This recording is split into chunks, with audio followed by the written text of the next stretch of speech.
네, 안녕하세요. 소외받은 조원희 변호사입니다. 이제 곧 점심시간이라서 너무 늦지 않게 시간에 맞춰서 잘 진행해 보겠습니다. 저에 대한 간단한 소개이고요.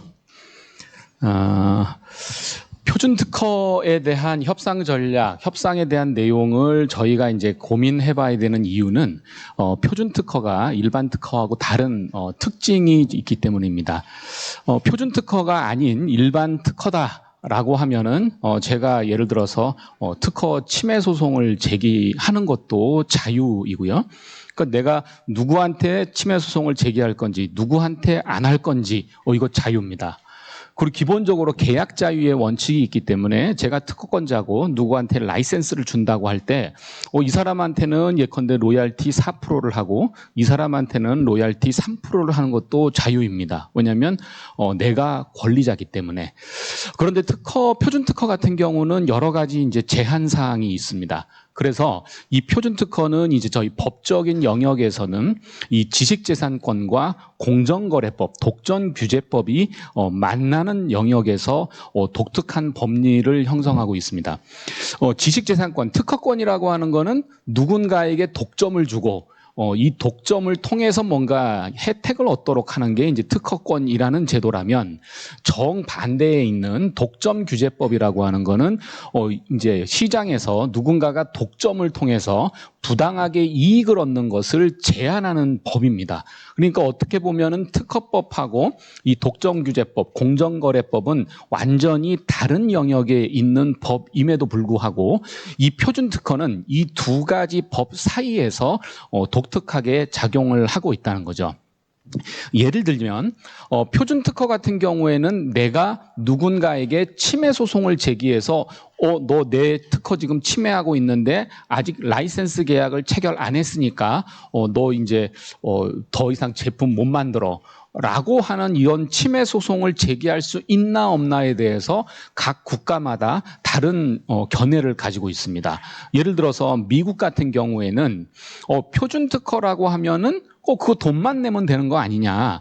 그러니까 미국은 상대적으로 우리나라에 비해서 이런 특허 침해 소송을 인정하는 기준이 좀 높다 보니까 얘가 정 돈을 안 내면 몰라도 일단 얘하고 돈을 내기 위한 협상을 해보고 그 다음에 안 되면 그때 소송을 해라라는 게 이제 미국의 입장인 반면에 뭐 우리나라 같은 경우에는 표준 특허에 관한 별도의 법률상의 규정이나 예를 들어서 판례의 법리가 아직은 형성돼 있지 않기 때문에 이론상으로는 뭐 침해 청구를 제기할 수도 있긴 합니다. 그래서 결론적으로 한번 말씀을 드려보면 이 표준 특허라고 하는 것은 특허법과 독점규제법, 공정거래법이 맞물리는 영역에서 법리가 형성돼 있고 그러다 보니까 표준 특허를 가지고 라이센스 계약을 한다고 할 때 어떤 절차에 의해서 해야 되는지가 이제 현재 뭐 다양한 나라에서 판결들이 나오고 있습니다. 그래서 오늘은 제가 이제 뭐 미국이나 유럽이나 아니면 뭐 우리나라나 일본이나 중국이나 이런 데서 나오고 있는 다양한 판결들을 그냥 엑기스를 모아가지고 이제 만약에 내가 표준 특허권자라면 어떤 식으로 협상을 해야 되는지, 내가 만약에 표준 특허를 사용해야 되는 실시권자라면 어떤 기준을 가지고 협상을 해야 되는지에 대한 법리적인 말씀을 먼저 드리려고 하고요. 그 이후에 이제 협상 전략에 대해서도 조금 정리를 한번 해봤습니다. 근데 이거는 시간이 될지 안 될지는 모르겠습니다만은 제가 이제 어떤 계기가 있었냐면 우리나라의 이제 주요한 대기업 중에 한 곳이 특허 소송을 한 10년 이상을 아주 길게 끌어왔던 소송이 있었습니다. 뭐 나름대로 이제 세기의 소송이다라고 하는 이제 특허 소송이었는데 결국은 한 10년 정도 뭐 수많은 비용을 들여서 소송을 하다가 결국은 합의를 했어요. 그러고 나니까 이제 이 회사가 궁금한 겁니다. 야, 이거 우리가 10년 동안 이렇게 많은 돈을 들여서 소송을 하다가 결국은 끝냈는데, 야, 이거 우리가 협상을 잘 한 거냐? 왜냐하면 10년 뒤에 끝냈을 협상이라고 하면 차라리 우리가 일찍 끝냈었 썼을 수 있는 거 아니냐, 뭐 이런 고민을 해서 저희한테 의뢰를 했어요. 그래서 우리가 10년 동안 이렇게 특허 소송을 하면서 다양한 협상을 했는데 우리가 협상했던 내용들을 한번 쭉 보면서 협상에 대한 최종적인 평가를 한번 해주고 우리가 이제 향후에 협상을 할 때는 어떤 방식으로 협상을 했으면 좋겠는지 뭐 일종의 저희가 용역을 받은 거죠. 그래서 저희 나름대로 길게 했었는데 뭐 그거는 이제 그 회사의 과제니까 그 내용을 언급할 수는 없지만 제가 이제 그 과제를 수행하면서 이제 이런 거는 우리 기업들이 향후에 특허 협상을 할 때 이제 유념했으면 좋겠다라고 하는 것을 나름대로 10개를 한번 뽑아봤습니다. 그래서 슬라이드의 마지막에 좀 넣어놨는데요. 이거는 혹시 제가 이제 시간에 맞춰서 진행을 할 수 있으면 진행해 보도록 하겠습니다. 자, 첫 번째 이제 저희가 주요하게 봐야 되는 내용은 이제 프렌드 조건에 부합하는 협상 절차입니다. 자, 이 프렌드라는 것은 뭐 표준 특허를 하시는 분들이기 때문에 대부분 다 아시는 내용일 겁니다. fair하고 reasonable하고 그 다음에 non discriminatory한 거예요. 그러니까 공정하고 합리적이고 비차별적이다라고 하는 조건입니다. 자, 표준 특허 이제 아까 표준 특허를 이제 선정하는 절차 뭐 이런 얘기도 조금 있었습니다만은 특허적인 관점에서 보면은 이제 표준을 정하는 기관들은 표준 설정 기관들은 기술 표준을 정할 때 이제 기술 표준에 참여하는 그 업체들에게 기술 표준에 해당하는 특허가 있는지를 공개하도록 의무를 부담하고 있습니다. 그래서 우리가 흔히 이제 특허를 가지고 특허 매복 뭐 이런 표현들을 쓰는데요. 내가 기술 표준에 참여하는데도 그 기술에 관련된 특허가 있는데 그거를 공개하지 않아요. 그래가지고 기술 표준이 다 설정된 이후에 회사들이 이제 기술 표준이니까 당연히 그거 따라서 하겠죠. 그런데 갑자기 야 그거 내 특허 침해야 라고 하면은 표준 기구 입장에서 또는 이제 회사들 입장에서 야 그거 너만 쓸 수 있는 특허였으면 그거 우리 표준으로 채택 안 했을 수도 있는데 이렇게 특허를 숨겨놓고 특허 침해를 제기하는 것은 부당하다 뭐 이런 이제 얘기를 할 수 있잖아요. 그러다 보니까 표준 기구들은 항상 이제 특허를 공개하도록 하고 있고 특허를 공개하고 그 특허가 기술 표준으로 이제 인정이 되는 경우에는 여기에서 말한 조건, 프렌드 또는 랜드 조건에 따라서 향후에 라이센싱을 해야 될 의무를 부담합니다. 그러니까 특허권자가 포텐셜 라이센시와 뭔가 특허 라이센스 협상을 하거나 계약을 체결할 때 가장 기준이 되는 조건은 이 프렌드예요. 페어하고 리즈너블하고 non discriminatory 한다는 거죠. 근데 문제는 뭐냐면 뭐가 공정하냐? 그리고 뭐가 합리적이냐? 그리고 뭐가 비차별적이냐 하는 그 기준은 사실은 없다는 거죠. 그러다 보니까 이 표준 특허와 관련된 라이센싱에서는 양 당사자들 사이에 논란이 계속되고 있고 그래서 아까 말씀드린 대로 유럽이나 미국이나 다양한 나라의 법원들에서 그 기준을 하나씩 찾아가는 과정에 있다라고 말씀드릴 수 있을 것 같습니다. 자, 이제 표준 특허권자의 관점에서 말씀을 드려볼게요. 자, 표준 특허권자다라고 하면 누가 당연히 내 특허를 사용하기 위해서는 라이센스를 받아야 되는데 라이센스를 안 받고 쓰고 있어요. 그러면 당연히 야, 너 내 특허 침해하고 있다라고 이제 경고를 해야겠죠. 근데 경고를 하는데 표준 특허권자 입장에서는 표준인 특허가 너무 많은 거예요. 예를 들어서 뭐 많이 경험하셨겠지만 표준 특허 풀에 들어간다라고 하면은 뭐 작은 업체들은 뭐 몇십 개 있는 업체들도 있지만 어떤 경우에는 특허 풀에 내 특허가 수백 개 있는 경우가 있잖아요. 그러면 내가 그 회사한테 야, 너 나한테 라이센스 받아. 안 받으면 침해야라고 경고를 할 때 그러면 내가 일일이 그 수백 개가 되는 특허의 침해 사실을 다 알려야 되느냐 하는 그런 문제가 있겠죠. 그래서 표준 특허가 많은 곳들은 우리는 예를 들어서 이러이러한 표준 풀에 가입해 있고 이 표준 풀에 우리 특허가 예컨대 몇백 개가 있는데 당신은 이 표준을 사용하고 있으니까 우리 특허를 침해한다. 그러니까 나한테 라이센스 받아라 라는 식의 간략한 그런 경고장을 많이 발송하고 있습니다. 그러면 피침해자, 라이센스 입장에서는 이 경고장을 받으면 내가 무슨 특허를 침해하고 있지? 의문이 있을 수 있잖아요. 그러면 과연 라이센시가 특허권자가 얘기하는 수백 개의 특허를 내가 일일이 다 확인하면서 침해인지 아닌지를 확인해야 될까라고 생각하면 뭔가 좀 불합리하다라는 생각이 들 수가 있어요. 그죠? 그래서 이제 법원에서는 만약에 소송 전에 침해를 주장한다고 하면 침해를 주장하는 특허하고 침해 방식을 명시해서 침해 사실을 통지해야 된다라고 주장을 하고 있습니다. 그러니까 내가 특허풀에 가지고 있는 특허가 몇백 개가 되더라도 그중에서 최소한 대표적인 것 몇 개에 대해서는 당신이 이거를 분명하게 침해하고 있고, 그리고 침해한다는 사실만 알려서는 안 되고 왜 침해하는지에 대한 침해 방식을 명시해서 통지하도록 그렇게 규정하고 있습니다. 그래서 만약에 우리가 포텐셜 라이센시이다. 근데 이제 특허권자가 이런 내용을 구체적으로 설명하지 않고 경고장을 보냈다고 하면 우리가 반박을 할 수 있는 거죠. 야, 니네가 그렇게 경고하는 거는 이제 이 표준 특허의 협상 절차에 반한다. 그러니까 구체적으로 어떤 특허를 침해하고 있는지를 명시해달라라고 이제 얘기할 수 있겠죠. 자, 두 번째는 이제 실시자 입장에서는 경고를 받았어요. 그러면 내가 라이센스 계약을 체결해야겠구나라고 하는 생각은 알 수가 있는데, 그럼 도대체 이게 어떤 조건에 의해서 라이센스 계약을 체결해야 되나라는 부분에 의문이 있을 수 있습니다. 이 로얄티 계산이 이 아까 말씀드린 프렌드, 이게 공정하고 합리적이고 비차별적이어야 되다 보니까 상대방이 주장하는 것이 여기에 해당하는지 안 하는지가 궁금할 수 있잖아요.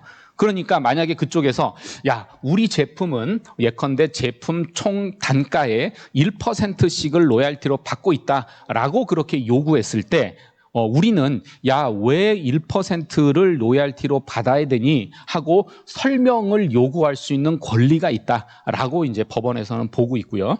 보통 우리가 이제 그래? 그러면 우리도 예컨대 쓰겠지만 삼성전자도 쓰고 있는 것 같은데 삼성전자하고 우리하고 넌 디스크리미네이터리, 비차별적이고 서로 로얄티가 동일하냐라고 물어보면 삼성전자하고 우리의 계약은 비밀 유지 의무가 있기 때문에 그쪽 로얄티는 내가 알려줄 수 없다라고 하는 게 이제 일반적이지만, 법원에서는 이 제3자하고 체결한 계약 조건이 얼마인지에 대한 기본적인 것은 요구할 수 있다고 이렇게 이제 얘기를 하고 있습니다. 왜냐하면 이게 기본적으로 비차별적이어야 되다 보니까 제3자가 얼마의 로얄티를 지금 받고 있는지를 모른다면 제 입장에서는 이게 비차별적인지 아닌지를 알 수가 없잖아요. 그래서 이 부분을 이렇게 이제 요구를 하고 있습니다. 자, 그 다음에 이제 가장 중요하고 가장 이슈가 많이 되는 게 제가 서두에 얘기한 것처럼 내가 침해를 주장하는 특허가 뭐고 어떤 방식으로 침해를 하고 있는지에 대한 설명을 요구한다라고 이제 말씀을 드렸는데요. 보통 이제 아시는 것처럼 이제 클레임 차트라고 하는 것을 그립니다. 그래서 클레임 차트라고 하는 거는 그냥 도표인데 왼쪽에는 이제 특허의 청구항의 각 구성 요소별로 쭉 정리가 돼 있고, 오른쪽에는 이제 침해 제품의 구성들을 쭉 나열을 해서 이게 두 개를 대비해 보면서 이 제품이 이 특허를 침해하고 있구나 아니구나를 이제 쉽게 알 수 있는 그 도표를 우리가 이제 클레임 차트라고 하는데요. 그러면 과연 클레임 차트를 몇 개나 보내는 게 합리적이냐 하는 거죠. 예를 들어서 제가 표준 특허를 한 100개, 200개를 갖고 있는데 달랑 특허 하나에 대해서 클레임 차트를 보내면서 너 침해니까 내 라이센스 받아라고 하는 게 맞는지, 100개면은 최소한 30개는 해야지 뭐 이렇게 생각할 수도 있잖아요. 그래서 당자 특허권자하고 이 포텐셜 라이센시 사이에서 뭐가 합리적이냐라고 하는 논란들이 많았습니다. 그런데 이제 어느 법원에서 이제 유럽에 있는 법원인데요. 이제 통상적인 협상 관행에 따라서 클라우드 리스트에 속하는 10개에서 15개의 특허 클레임 차트는 제공하는 게 맞다. 뭐 이런 식의 이제 판결을 내렸어요. 그래서 그 사안 자체는 뭐냐면 400개로 구성된 특허 포트폴리오였습니다. 근데 이제 그 중에서 3개의 특허에 대해서만 클레임 차트를 보냈어요. 그러니까 이제 라이센시, 침해자 입장에서는 야, 이게 3개만 가지고 우리가 이 전체 특허 풀에 대한 라이센스를 받아야 되는지 안 받아야 되는지는 어떻게 결정하냐? 라고 했더니 야, 3개면 충분하고 니네 안 받으면 소송할래? 라고 해서 이제 소송이 제기됐던 사안입니다. 저는 이제 주로 우리나라 기업 대리를 많이 하다 보니까 뭐 표준 특허권자보다는 이제 표준 특허를 사용해야 되는 실시권자 입장에서 이제 대리를 많이 하는데요. 뭐 이런 경우도 있었어요. 한 번은 이제 한 200~300개 정도의 이제 특허 풀을 가지고 있는 회사가 경고장을 보냈는데 뭐 특별히 어떤 침해다라는 얘기를 하고 있지 않고 우리나라 업체 입장에서는 자기들이 쓰는 기술 요소는 요거에 딱 한정된다라고 해서 관련되는 특허를 다 나름대로 뒤져봤더니 딱 2건이 남아있는 거예요. 그러니까 회사 입장에서는 야, 이거 2건 가지고 이 200~300개가 되는 특허풀 전체를 내가 라이센스를 받아야 되나 하는 그런 고민이 생길 수가 있거든요. 뭐 그냥 근데 이제 문제는 뭐냐면 특허권자 입장에서는 이 200~300개 특허를 다 쓰나 아니면 그 중에서 1~2개를 쓰나 로열티에 차이가 없어요. 그러면 이상하잖아요. 그러면 이제 이 회사 입장에서는 야, 그러면 우리 법원에 한번 가볼까? 그래서 실제로 이제 이 회사 같은 경우는 저희가 이제 공정거래위원회에 한번 우리 신고를 해보자. 왜냐하면 특허풀 200~300개를 다 쓰는 곳하고 2~3개밖에 안 쓰는 곳이 로열티를 동일하게 내는 게 우리가 보기에는 이 프렌드 조건에 안 맞는다. 뭐 이런 식의 이제 주장을 해보려고 사실은 이제 다 준비를 했었습니다만은 이제 아쉽게도 왜냐하면 이제 아시지만 이제 표준 특허인데 우리가 그 표준 특허에 대한 라이센스를 안 받게 되면 이제 공식적으로 이제 뭐 이 업체는 침해다. 뭐 이런 이제 공지를 하게 되고 그러면 이제 우리는 이 제품을 어디에 납품을 해야 되는데 납품을 받는 회사 입장에서는 이 라이센스가 클리어가 안 돼 있기 때문에 사실 물건을 납품을 안 받는단 말이에요. 그러다 보니까 결과적으로는 이제 라이센스를 뭐 받을 수밖에 없는 그런 상황이었습니다. 그래서 그런 쟁점들이 논란이 되다 보니까 이제 소송에서도 그런 논란들이 돼요. 근데 문제는 뭐냐면 특허권자들의 입장은 이런 거예요.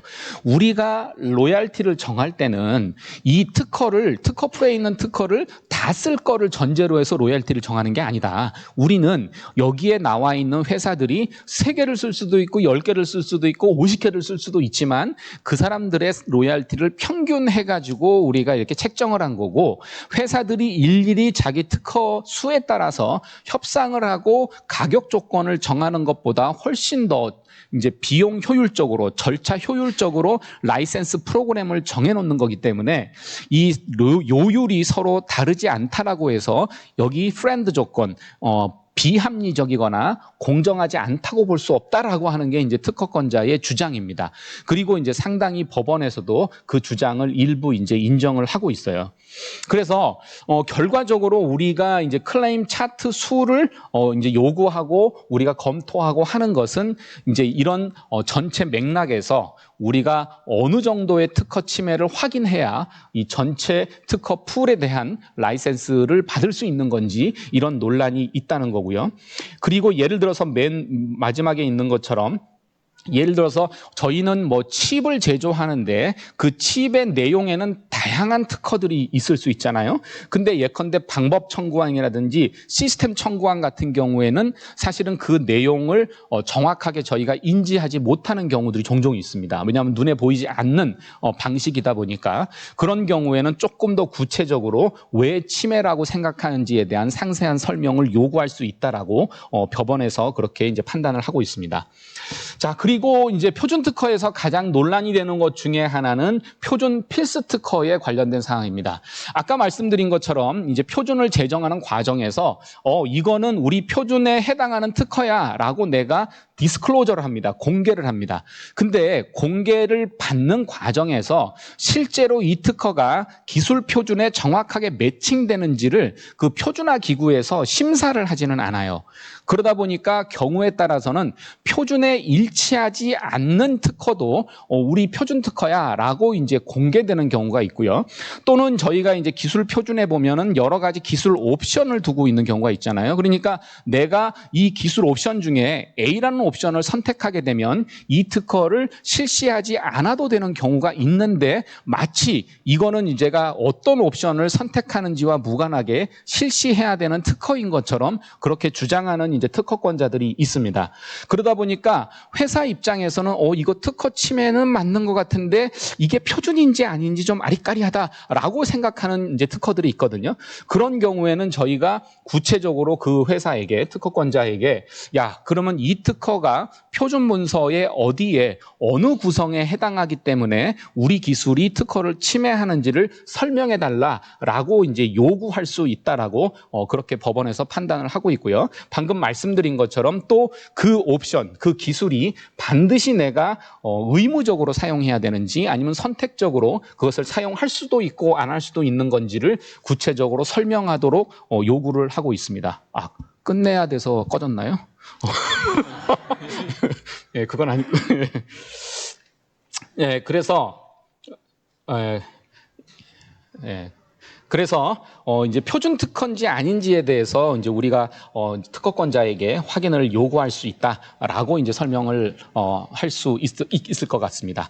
그리고 마지막으로는 이제 보통 우리가 표준 특허다라고 하면은 이제 전체 기술 표준에서 다양한 표준 특허권자들이 참여를 할 겁니다. 오늘 이제 에트리가 발표했고 에트리가 이 표준 특허 활동을 많이 하고 있는데요. 뭐 예컨대 H264다라고 하는 그런 기술 표준이 있다라고 하면 거기에 이제 에트리가 예컨대 이제 20개를 표준으로 등록을 했다고 가정을 해봅니다. 그러면 이 전체 표준에서 이 에트리가 가지고 있는 20개의 특허가 차지하는 비중은 얼마일까라고 하는 게 중요할 수 있습니다. 왜냐하면 저는 물건을 만들어서 최대한 볼 수 있는 이익이 예컨대 영업이익률이 10%예요. 근데 에트리가 예를 들어서 1% 주장하고 뭐 예컨대 테크니칼라가 뭐 5% 주장하고 뭐 돌비가 3% 주장하고 해서 표준 특허권자들이 요구하는 로얄티를 다 내다 보면 나는 영업이익률도 넘어서서 로얄티를 내야 되는 문제가 발생할 수가 있습니다. 이걸 이쪽에서는 보통 이제 로얄티 스태킹 이슈라고 해요. 로얄티가 계속 쌓이다 보면은 결국은 우리는 도저히 영업이익을 내서 만들 수가 없는 거죠. 그래서 예전에 이제 이 표준 특허의 로얄티가 얼마가 적정하냐라고 하는 이제 최초의 판결이 뭐 최초라고 하긴 조금 애매합니다만은 본격적인 판결이 이제 미국의 워싱턴 DC에 있는 지방법원에서 판결을 했는데 그때 이제 판결이 놀라웠던 거는 뭐냐면 이 특허권자가 주장하는 그 특허 포트폴리오가 전체 기술 표준에서 차지하는 비중이 얼마인가를 전문가를 통해서 판단을 한 거예요. 그래서 야 니네 특허를 보니까 전체 예컨대 H264 전체 중에서 니네가 차지하는 비중은 5%밖에 안 되는 것 같다라고 가정을 하고 그러면 만약에 이 기술 표준 전체를 사용하는데 예컨대 회사가 5%의 로얄티를 내는 게 적정하다라고 가정을 해보면 너네는 거기에 5%니까 0.25%가 되나요? 계산이 잘못됐죠.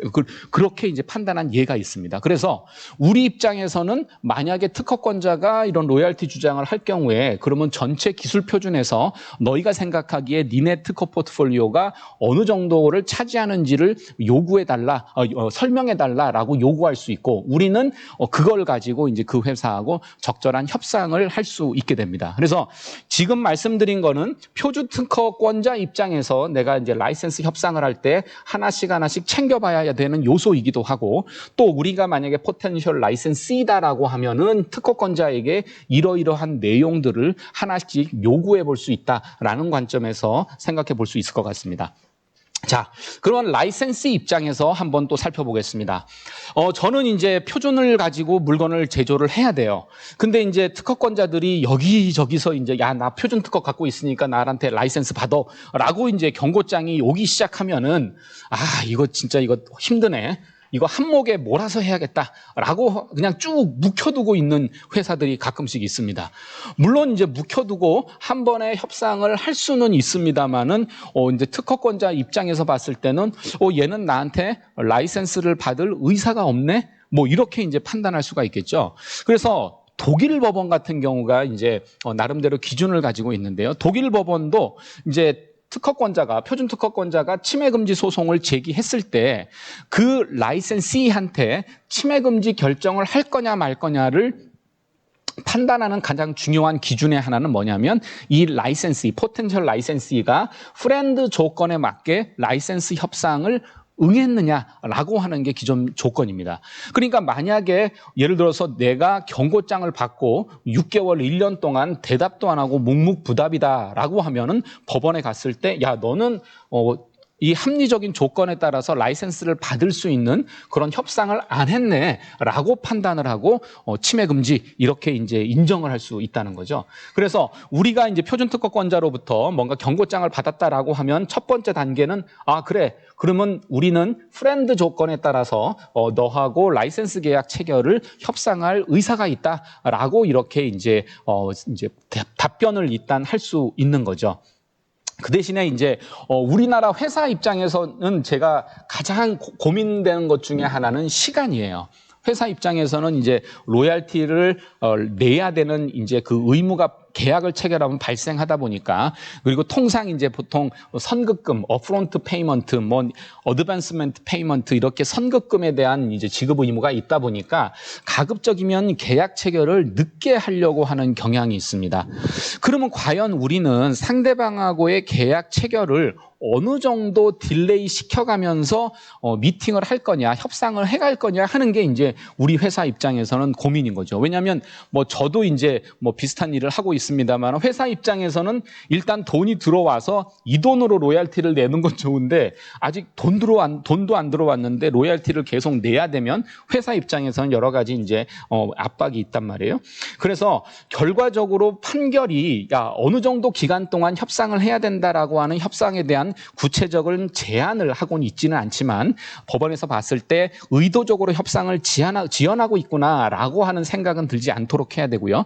그러면 합리적으로 기간을 우리가 많이 가져가려면 저 같은 경우에는 그러면 우리 테크니컬 미팅도 몇 번 하고 그리고 뭐 비즈니스 미팅도 몇 번 하고 이제 합리적인 협상 이벤트들을 많이 만들어내는 거죠. 그렇게 되면은 우리가 예컨대 6개월에 체결해야 될 계약을 1년 이후에 체결할 수도 있고 뭐 다양하게 우리가 합리적인 이유를 가지고 조금 더 딜레이해서 협상을 할 수도 있습니다. 그래서 하여튼 우리가 포텐셜 라이센시라고 하면 어떻게 하면 절차적으로 성실하게 이걸 가져갈 거냐라고 하는 것들을 해야 되고요. 두 번째는 표준 특허권자가 제시하는 조건은 이 라이센시가 보기에는 항상 뭔가 높아요. 그러다 보니까 이제 그 가격을 낮추기 위한 협상을 해야 되는데 문제는 그거 너무 높은 것 같다라고만 얘기를 하면은 우리는 이거 이러이러한 이유 때문에 하는 거고 다른 데도 다 이거랑 같이 하고 있어라고 얘기하면은 협상의 여지가 전혀 없습니다. 그래서 저희가 이제 의뢰받았던 거는 어떤 게 있었냐면 기존에 나왔던 그 판결 중에서 로얄티를 가장 낮게 책정했던 그런 판결이 있습니다. 그래서 그 회사에서 이 판결을 기준으로 해서 우리 라이센스의 로얄티를 한번 산정해 봐달라라고 하는 이제 의뢰를 받아가지고 저희가 산정을 했어요. 그랬더니 이제 특허권자가 제시했던 것보다 거의 뭐 한 20분의 1, 뭐 30분의 1 아주 낮은 요율이에요.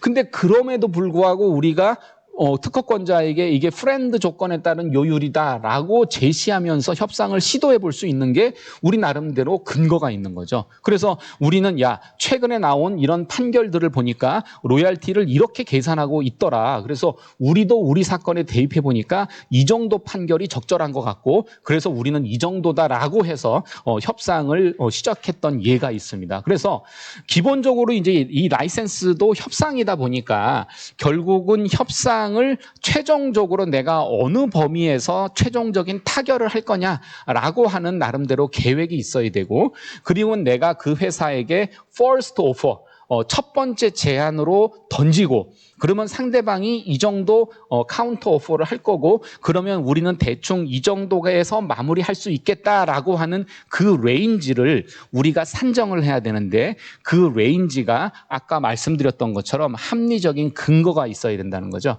그러니까 나름대로 이제 이런 최근에 있었던 이런 판결들을 가지고 이렇게 저희가 제안을 해볼 필요가 있습니다. 그래서 사실은 이제 협상 전략과 이 부분은 맞물리는 부분이고 그러니까 법원에서 얘기하는 로얄티의 레인지 그리고 우리 회사가 최종적인 목표로 삼는 협상 이제 목표 그리고 이제 협상 전략으로서 우리가 첫 번째 제안은 어떻게 할 거고 두 번째 제안은 어떻게 할 거고 하는 나름대로의 협상 전략을 같이 고민하면서 진행을 해야 될 것 같습니다. 그 다음에 이제 만약에 협상을 나름대로 우리가 성실하게 했었음에도 불구하고 결과적으로는 이제 안 될 경우가 있죠.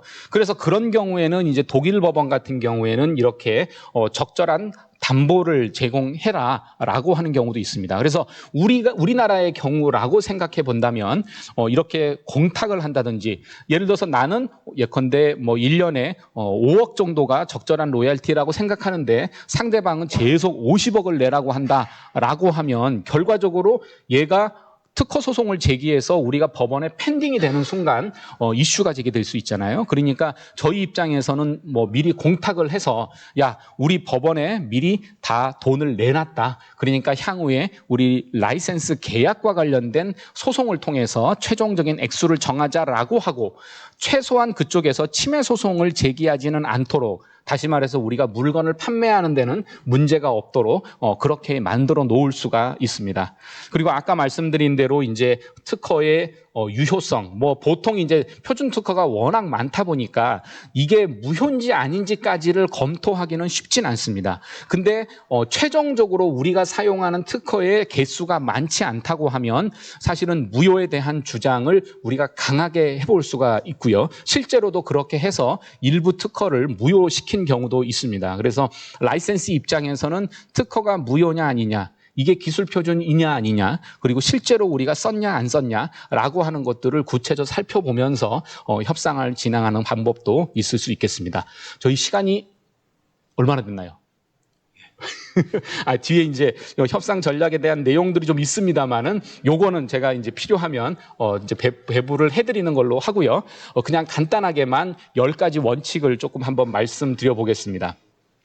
협상을 위해서는 사실은 교육하고 투자하는 게 필요합니다. 협상은 사실 그냥 내가 감으로 한다기보다는 협상의 밑바탕에는 심리학이라든지 커뮤니케이션이라든지 이런 다양한 이제 나름대로 학문적인 기반들이 있기 때문에 협상을 위해서 교육을 반드시 하고요. 어떤 경우는 이제 뭐 대기업 임원인데 나 협상 내가 많이 했지만 책 한 권 안 읽어봤어 뭐 이렇게 얘기하시는 분이 있는데 정말 그건 실망스러운 일입니다. 그래서 책도 읽어보고 나름대로 이제 투자를 하는 게 필요하고요.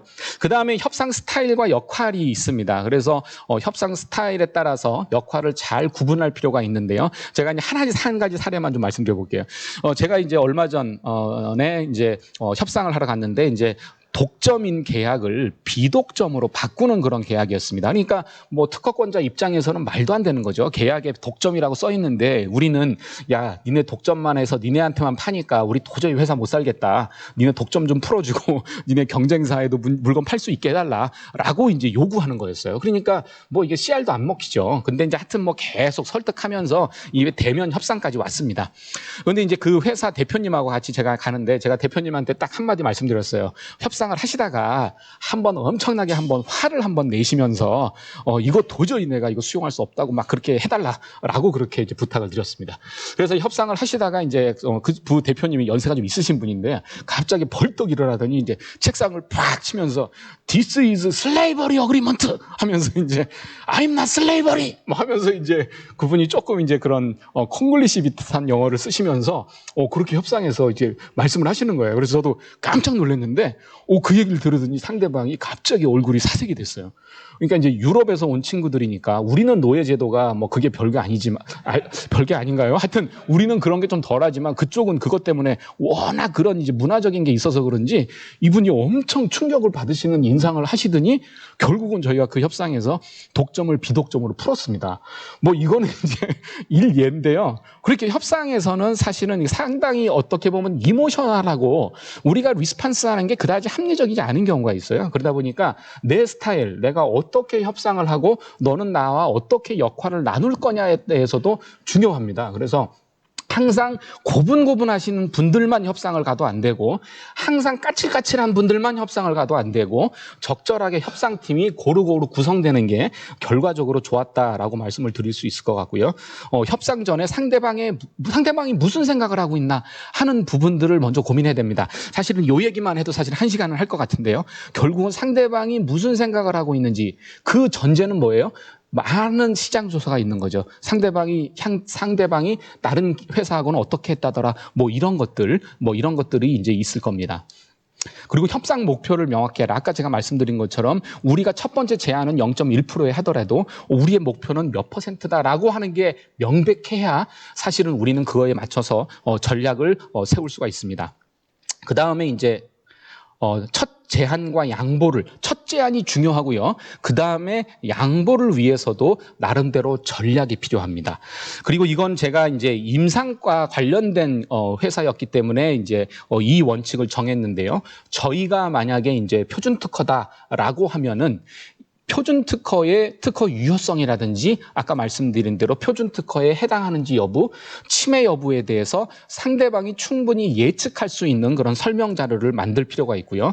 그리고 가장 중요한 협상력 중에 하나, 특히나 표준 특허 같이 협상력이 정말 적은 그런 협상에서 중요한 거는 시장에서의 정보입니다. 누구는 얼마 했다더라. 이게 이제 가장 큰 협상력이 될 수가 있고요. 그 다음에 이제 협상팀하고 경영진 사이의 효과적인 커뮤니케이션이에요. 협상팀을 경영진이 충분히 믿지 않으면 협상팀이 충분히 협상했는데 리포트 해보니까 야 그거 안 돼 라고 그냥 한 번에 딱 차버리면 사실은 그 다음에는 협상이 진행이 제대로 안 됩니다. 그렇기 때문에 어떻게 하면 나가서 협상하는 팀하고 본사에 있는 경영진이 효과적으로 커뮤니케이션 하면서 협상을 할 것인지가 중요하고, 그리고 최종의 의사결정을 합리적으로 하라. 이게 너무나 당연한 것 같은데 협상을 하다 보면 전혀 그렇지가 않습니다. 대표이사분이 최종 결정을 할 때 야 너 협상 중간중간 나한테 리포트 하라 그랬는데 왜 안 했어? 나 이거 협상 못 받아. 이래서 협상이 안 되는 경우도 있고요. 대표이사의 나름대로 이제 그런 철학과 안 맞아서일 수도 있고, 하다 보면 정말 어이없는 이유로 협상이 안 되는 경우가 너무나 많습니다. 그러다 보니까 어떻게 하면 최종적으로 의사를 합리적으로 할 거냐. 그리고 협상도 사실은 우리가 평가하고 결과를 남겨두는 게 필요합니다. 끝나고 계약서만 남는 게 아니라 내가 예전에 이 회사랑 체결할 때 누가 담당을 했었고 협상에서는 어땠고 이 회사는 주로 어떤 협상을 방식을 많이 쓰고 하는 것들이 사실은 그 다음 담당자가 협상하는데 매우 중요한 요소입니다. 그래서 이런 10가지 요소들 제가 짧게 설명드렸습니다만은 혹시 이제 또 기회가 있으면 좀 더 풍성하게 말씀드릴 수 있는 기회가 있으면 좋을 것 같습니다. 오늘 제 발표는 여기까지 마치겠습니다. 감사합니다.